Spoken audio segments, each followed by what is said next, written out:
A healthcare worker seen on TikTok dipping it low on her patient's forehead. Patients, you can see, are living with disabilities. I'm gonna try my best with this one, but there's some despicable shit.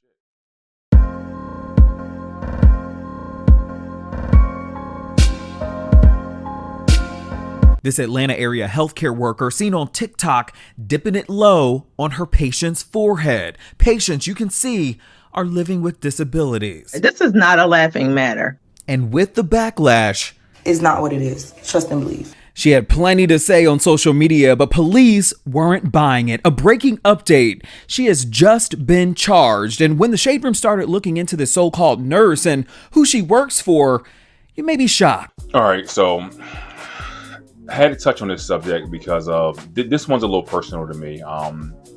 For anyone who knew my mother, you know my mother took care of people with disabilities her entire career. And, you know, she started from the bottom. She took care of the individuals personally. You know, she cleaned their clothes. She washed them up. She, you know, took care of their wheelchairs. She did the whole thing from top to bottom. And, you know, my mom started there. Eventually, she became a manager. She worked her way up, and then eventually she became a director. So my mom was there like most of her career, most of my life. She took care of people with disabilities. And me also for about 2 years, I took care of people with disabilities because I fell in some hard times and I had to, you know, catch up with some bills and stuff. So for about 2 years, I also jumped in the field with my mom and helped take care of people with disabilities. So if anyone who's ever done that know the struggle and know how hard it is to do that job. This is not a job for a mentally weak person. This is not a job for people who are, you know, not there. I mean, you have to really care about this job. You have to really care. You have to be a person with a good heart to do this job because it's not an easy job to do. It's not it's a thankless job. A lot of times you go in those situations and you'll see people not caring and you'll see people just not treating the individuals right. And, you know, you have to go in there with the mindset of, hey, I care, even though the work is hard, even though, you know, certain things won't be right. But you got to go in there with the correct mindset to take care of these people because these people need you. I mean, these people need your help. If they're in this situation and you're there, they need your help.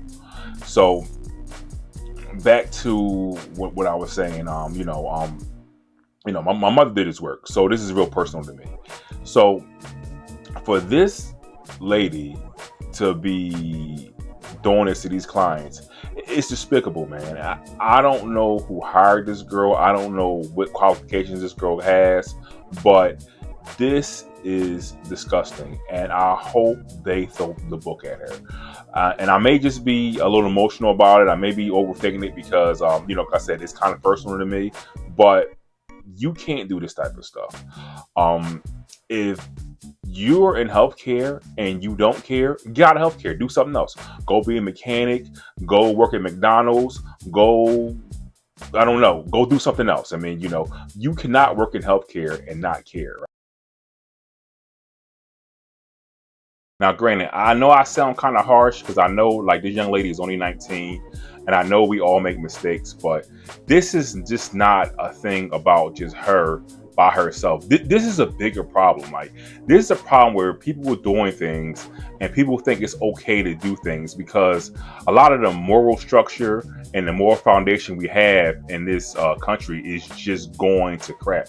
And unfortunately, it's affecting Black culture the worst, right? So this is like, you know, just a moral problem. Like people's moral compass nowadays is so messed up. They can't even tell right from wrong, right? They do things and they think, oh, it's nothing. Oh, it don't mean nothing. When it does, like it means something, right? Like this type of stuff, doing this type of stuff, it means something, man. And like I said, people moral compass be so messed up. It's just they don't even know what's going on, man. And unfortunately, like this young lady is going to suffer the consequences for that, you know.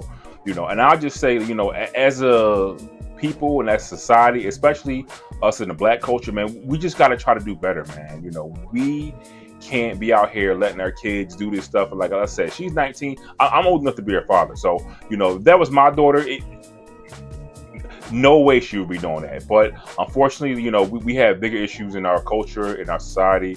And, you know, we got people doing this type of stuff and everybody's saluting it and everybody thinks it's okay. And in reality, it's not, because when you do stuff like that, you get this, right? You get this young lady out here, doing this stuff. And to be honest, she probably really don't even know any better. Or if she did know better, she thought, oh, it's a joke. Everything's just all fun and games and everything is going to be okay. When the reality is, it's not, right? Reality is, she probably didn't even know she was committing a crime when she was doing it. She probably thought it was just going to be, oh, I'll get fired, I'll get another job, and everything will be okay. Like, no. When you abuse people with disabilities, that's a crime. And it's real life punishment today. And unfortunately, she's gonna find out what the punishment is. Like, I don't even know what you get from a judge when this type of stuff happens. Like I said, I never even been involved in anything like this, and I never seen anything like this in my whole life. Like I said, my mother did this for her whole career. I spent 2 years doing it. I never seen anything like that, so I don't even know, like, what a judge or what a court would do with this situation. But I just know that it's wrong, and we need to do better as Black people.